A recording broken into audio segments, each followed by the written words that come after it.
we're going to go back. We're going to start over the reading. Basically, super high level. There was a cheat that happened at the 10K in Madison, Wisconsin in top 8 over the weekend. My buddy Sean Gallagher, longtime NRG grinder, Sean, Mr. Toolshed Gallagher, the legend, was going up against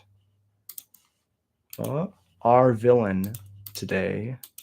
The man who decided to try to get a couple edges where he didn't earn them and slip things into his deck to try to make his matchup against Demolition Field a little bit better.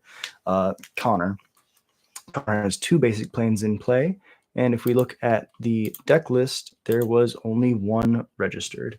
And so Sean makes a beautiful write-up here that we're just going to read through very quickly. Top 8, my opponent's playing Boros Mike's versus aggro. Notably, they have a Boros Charm, Lightning Helix, and Shard Mage's Rescue for white cards in their list. Game 2 might also be game 1, but can't remember. Opponent has 2 basic planes in play. I have no idea how many times he hit the white source to play spells, but in the game in question, I definitely made decisions based on the fact he had multiple white sources in play. Not removal spell something, Shard Mage Rescue type things. So basically, hexproof or protection spells. They end up killing me on the penultimate turn with a Boros Charm plus a Slick Shot show off for a very lethal coverage. Shows 5, but it's actually 3. They didn't have to tap the second white source in play to kill me. The judge comes over with the Boros Charm on the stack. Coverage mentions that I'm probably just talking to a judge. Sean asks, is something wrong? Gets no answer that he can remember. So he concedes, thinking it's going to be like a small point, like nothing to lose a game. Picks up his cards, goes to dinner. In top 4, the opponent who beat me gets a deck checked. He doesn't have 2 planes in his deck or the deck box. Timestamp and screenshots show opponent had 2 planes in play. Essentially, it boils down to one of two things. 1, he either added a basic land against me to play longer games and be better versus Demolition Field. Seems kind of silly, but if you're making decisions to cheat already, maybe this is something important to you. Or he misregistered his deck on accident and then decided to cut a land to play against Gruul in the top 4 to lower his land count. Regardless, either scenario made an edit to his deck, and then when confronted by the judges, the storage didn't add up. A disqualification was handed out to the player. Technically, Sean conceded to him in top 8, since he was dead multiple ways and left, and the DQ gets handed in top 4 after a lengthy investigation by the staff. While the match was being played, apparently the table spotter told us to pause our match. Sean just didn't hear that or misunderstood and thought that thought everything was good and that some other thing was going on not related to the match, like time or the life total.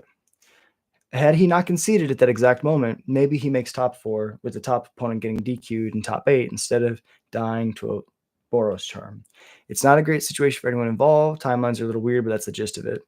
TLDR, opponent cheating gets caught with lethal in play. I look over, didn't really see or hear anything to cause concern from the judges, so he scoops, goes to dinner. Opponent gets DQ'd while he's at dinner, so another player gets a bye to the finals. He gets nothing out of top 8 prizes. All that being said, I'm a little sad he couldn't run back another standard blue-white win. NRG staff handled it best they could. I appreciated everybody who I talked to. It seemed like a gray area for everyone involved.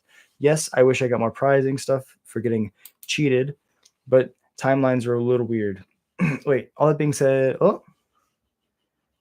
NRG staff he understands not getting enough prizing for being cheated by his opponent, but also understands NRG has to uphold the tournament integrity to the best they can given the situation. Giving a win for a match he technically already conceded isn't a perfect fix, and he understands that.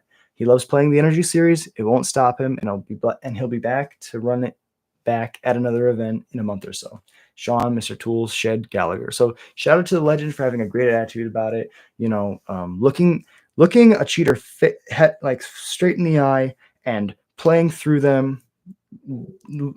Sometimes your opponent has the cards and sometimes they cheat to get the cards, but Sean just being as Mark said it so beautifully, the samurai with honor in the situation, just playing the game to the best of their ability. When they die, they die. And really, really awesome player. Sean's just a great guy, someone who loves Magic, someone who's seen a lot of success with it, an old school grinder, someone who I respect a lot. Now, let's just talk about how do you go about getting an extra planes in your deck? Some people might defend him and say, well, we've all registered like one wrong land before. We've all not had what we needed. But this was if that was the case, then the second planes would still be in the deck or deck box after this match. The missing planes out of the deck box after this match is what's really concerning. You see an intent there. Connor, if he just forgot about it, wouldn't have taken it out of his deck box, but it seems to be something that he brought in purposefully to give him an edge in this match so that he could double spell more effectively, more efficiently, while in the next match against Gruul, he didn't have the planes. So he either realized it was an error and took it out of his deck without notifying tournament staff, which is in itself cheating, or he's adding lands and cutting lands depending on his matchups, thinking that nobody's going to see. So either way, it's a really, really unfortunate situation for Magic in general when someone thinks that they can, take any opportunity that they have to try to make get edges or to angle shoot. This is classic angle shooting, right? No, this is straight up cheating, right? Angle shooting is when you pressure your opponent into playing differently because you put a lot of stress on them. This is actually cheating. This is saying, well, I'm going to play against control. They're going to have demolition field.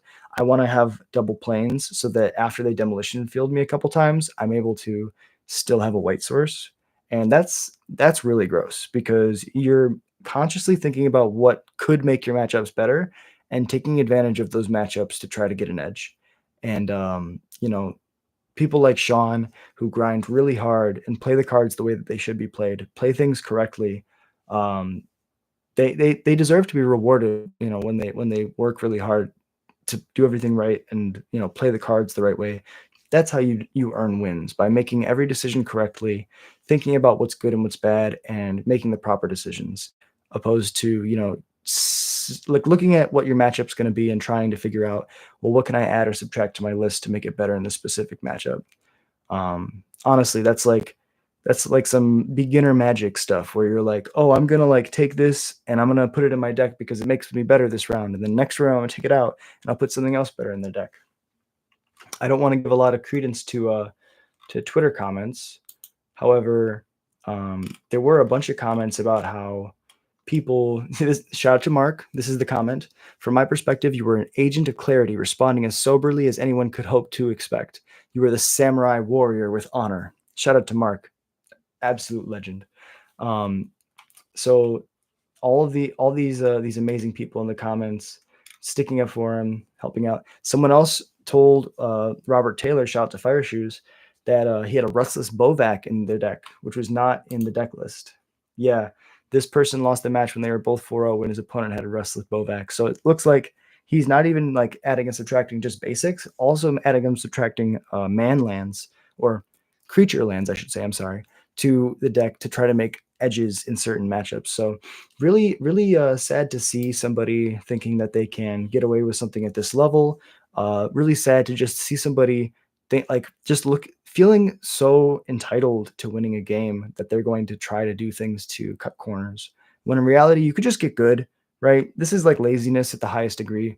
You could just get really good and be better at this game than your opponent, right? And then this is a matchup where if you're just trying to be good, Sean's gonna win because Sean's a better player.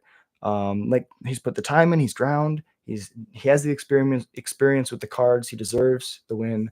Connor decides that because he wants the win and he doesn't care who's earned it and who's put the work in to get to the position, to have the experience, to know how to play the cards, to get the win, instead he decides to add and subtract lands to make his matchups better. And it's just sad to see overall. So shout out to Sean for being a pillar of light in the community. Right now he is the shining knight and Connor is the dragon, and the community is all rallying behind Sean. And it's kind of just sad to see somebody, especially playing a good deck. You're playing Boros Mice. That deck's very strong. You're gonna get wins.